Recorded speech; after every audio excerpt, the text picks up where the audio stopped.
Hey guys, how's it going? It's your boy, Big Blue Drew 97 here, coming at you with a review for My Hero Academia, manga chapter 275, titled Encounter, Part 2. So yes, this is going to be a very interesting chapter, as well as everything that went down in this chapter was really amazing.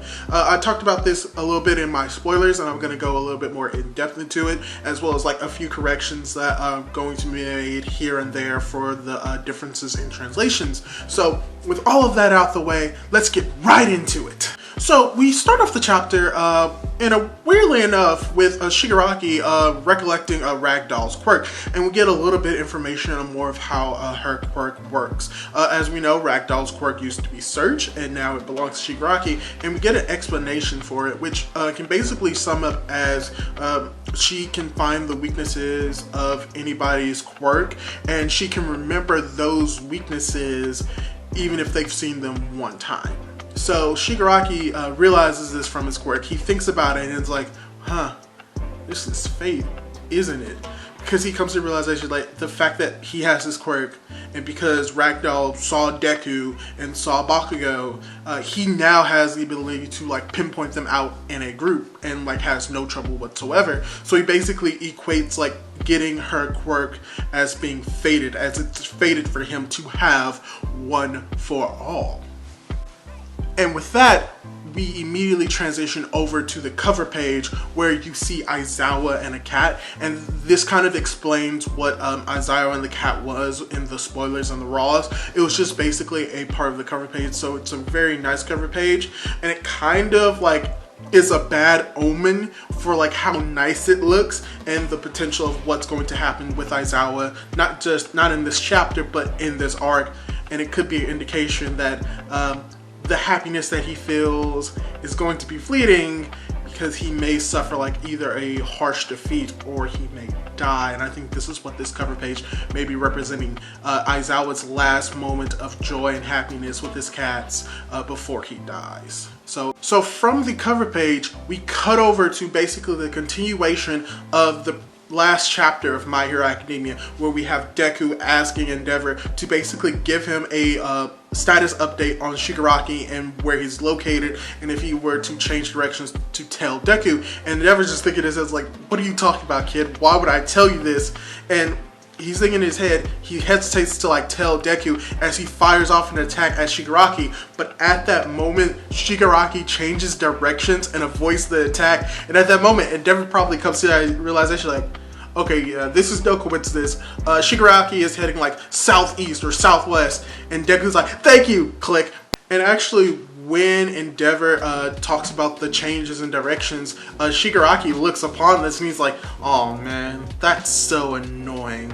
And so Shigaraki is annoyed by the fact that the heroes can communicate with each other, and that leads into a scene later on in the chapter about how he solves that issue that he is having. So yeah, Endeavor tells the other heroes through the communication about how Shigaraki has changed directions, and at this moment, this is when he comes to the realization of like, yo, Shigaraki changed directions, Deku contacted me, Shigaraki may be after Endeavor, that kid is in danger, I should probably help with that. So after that, we cut over to Deku and Kachan, Bakugo, and how like Deku's like, okay, thanks. Wow, that's a close one. Now I'm for certain I know that Shigaraki is coming after me. Right, Kachan? And Bakugo's like, well, yeah, duh, isn't it obvious? And we get this scene, and I really do enjoy this, because we know for a fact that Deku is talking to Bakugo. This entire time, he's talking to him as if he was right next to him. But he doesn't register in his head of like, wait, Kachan, you're following me?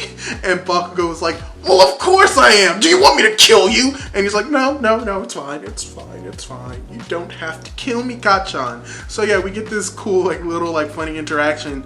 And Deku's like, yo, why are you following me? Like, why are you doing this? And Bakugo gives, like, a very valid explanation for that. Bakugo explains that, hey, I'm the one that knows about All for One. I know about like everything that's going on. It makes sense for me to come and follow you so you don't have to explain it to somebody else because I already know it.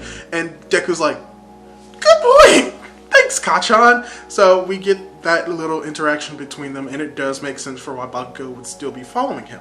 There's something else that I really did enjoy about that joke, and it's the meta commentary that Bakugo makes towards Deku, where he asks Deku's like, "Who do you think you are, the main character?" And I find that interesting because in My Hero, yes, the story of My Hero Academia is about Deku becoming the greatest hero. Not necessarily the #1 hero, but becoming the greatest hero, or the story of how he became a great hero.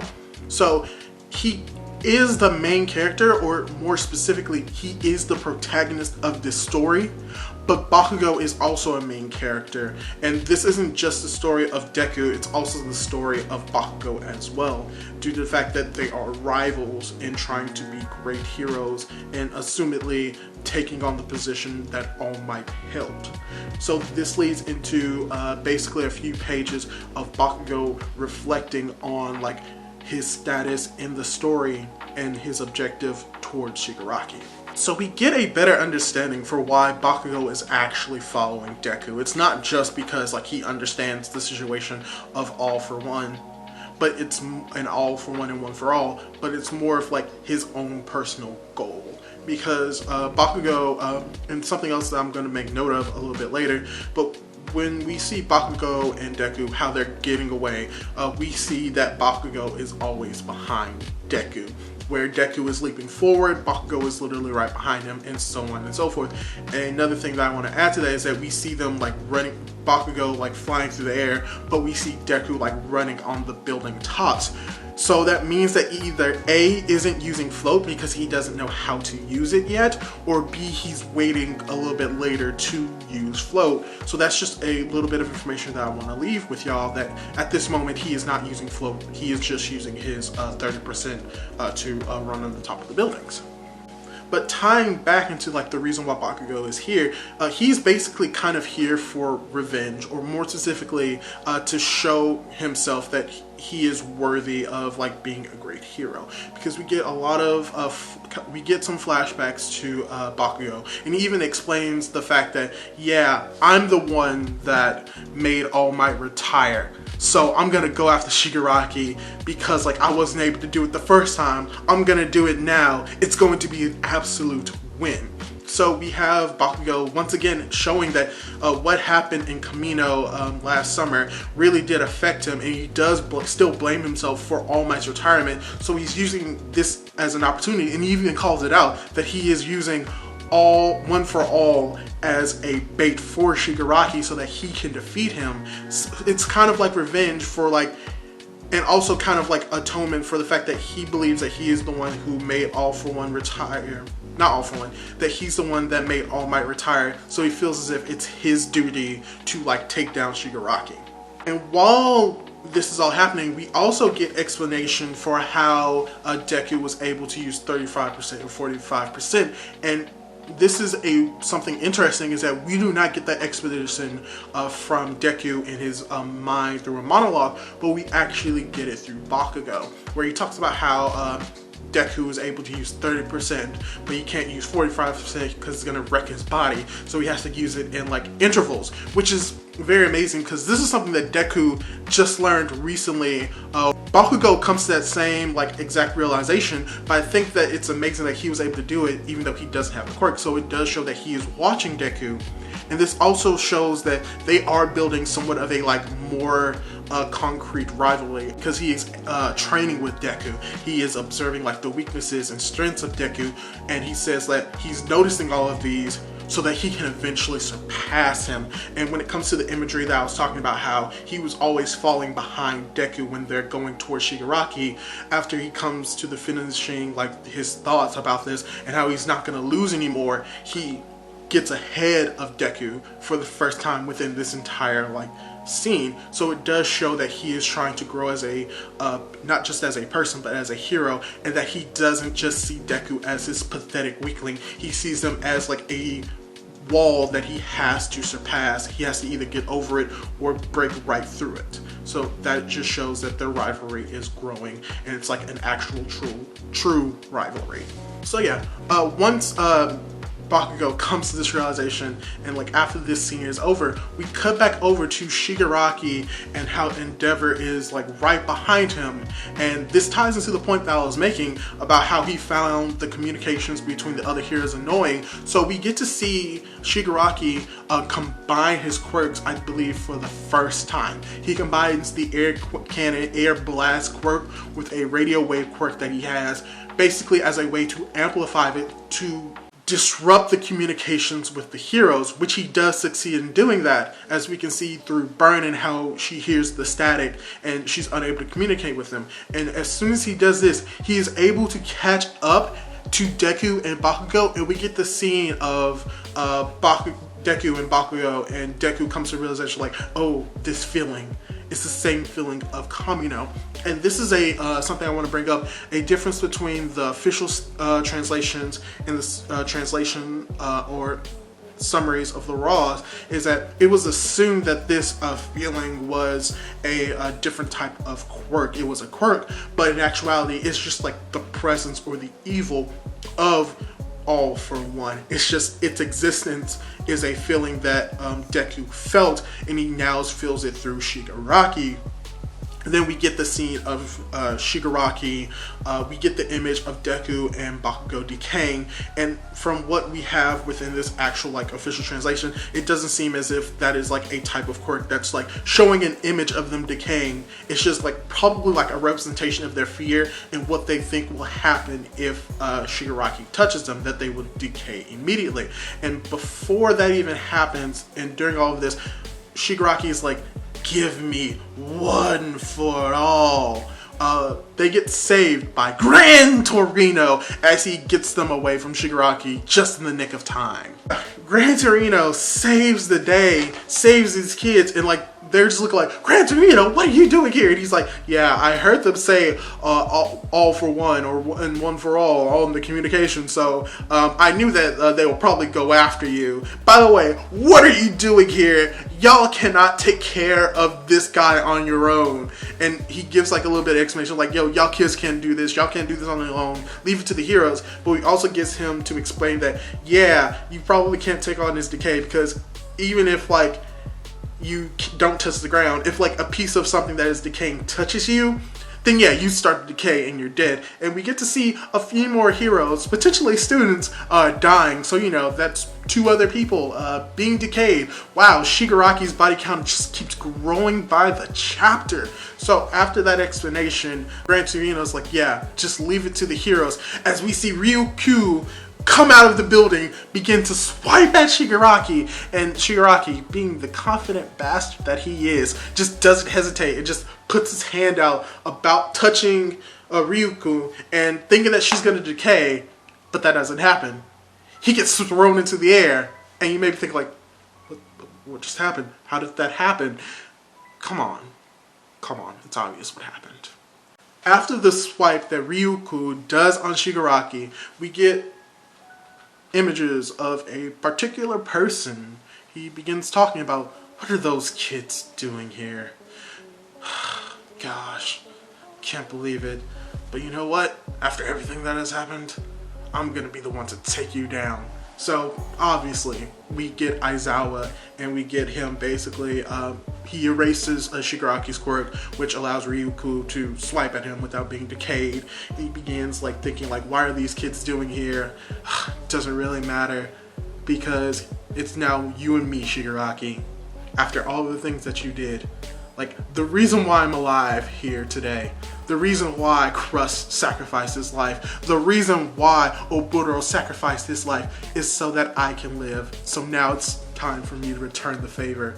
By the way, don't you dare lay a hand on my kids. I'm gonna get you right here, right now. So yes, Aizawa saves the day. He uses his erasing quirk, and you know what? Even after all of that, Shigaraki just has to have the last line, and he basically like calls out, Aizawa's like, wow, Eraserhead, that was so cool, as the chapter ends. And I'm like, alright, I'm liking Shigaraki now. I'm liking this version of Shigaraki. He's like very like confident in his abilities. Like he's not necessarily cocky, but he's not necessarily like just over the top. He's like, oh wow, that was cool, Aizawa. You really did good. It's not gonna stop me from like taking the quirk, but I will give you props for that. So yeah, that's basically the end of the chapter, and all I can say is like, I thought it was a really good chapter. For the most part, all of the chapters of My Hero for the past like 2 months have just been great, and this just adds on to it. The main things I really got from this chapter is that we got to see Shigaraki use more of All for One in more creative ways. The combination of radio waves and air cannon is basically being like a radio jammer was a very interesting idea. We also got to see like how he's able to understand like how to use Surge to like a optimal degree, and like equating that to basically being fate and how he's fated to get One for All. And also something that I really didn't mention is that I think it's more confirmation that the voice in his head may not necessarily be the original All for One. It may be the quirk itself telling him to get it. And because the only reason why I say that is because he says the voice in my head is telling me to get it, but he says the voice in his head. He doesn't indicate that it's his master or his father figure. He just says the voice, and I feel as if it was the original All for One, he would have said that. So it's very likely that it's just the voice of the quirk telling him to get One for All. So that's something that I liked. I also really liked the interactions between Bakugo and Deku, which took up a large chunk of this chapter, and how they have basically cemented. They have basically like made the relationship between Bakugo and Deku more of like, not necessarily like a harsh rivalry, but it's more of a friendly rivalry. The best example I can probably say is that it's not to the same extent, but it's to a similar extent to Black Clover's Asta and Yuno. Not necessarily to the same extent of them being friends, but that they recognize themselves as like, okay, you're doing something and I want to surpass you, because like I can recognize the fact that you are better than me right now, but that does not mean that I'm going to stop growing and changing and surpassing you. So it basically shows that they are becoming true rivals, and that's something that I really do enjoy, not just in My Hero, but just specifically with Bakugo's growth as a character. And I also enjoy the fact that this is basically a little bit more set up for the fact that you're going to have the pro heroes take down, quote unquote, Shigaraki. They have the capability of taking him down, or at least capturing him, which will be more built up to when Gigantomachia comes in and just messes up everything else. We're going to see all of the heroes go up against Shigaraki. They're, for the most part, probably going to give him a harsh fight. They may even do some damage to him. They may even like have him to the point of like being captured. But then Gigantomachia comes in and just ruins everything. And there's a possibility that Eraserhead could die. I don't want Eraserhead to die, but from this chapter, they're planting more death flags inside Endeavor than either Hawks. Not Endeavor. They are planting more death flags in Aizawa than I have seen in both Endeavor and Hawks. So yeah. All in all, really good chapter, really did enjoy it. Hopefully you enjoyed this review of My Hero Academia, and hopefully I'll catch you in the next one. Unfortunately, we're going to be on break next week, which is very sad, but it just gives me more time to do different videos that will help grow this channel as a whole. So hopefully you like this video, like, comment, subscribe, do all of that cool jazz, and I'll be able to catch you in the next video.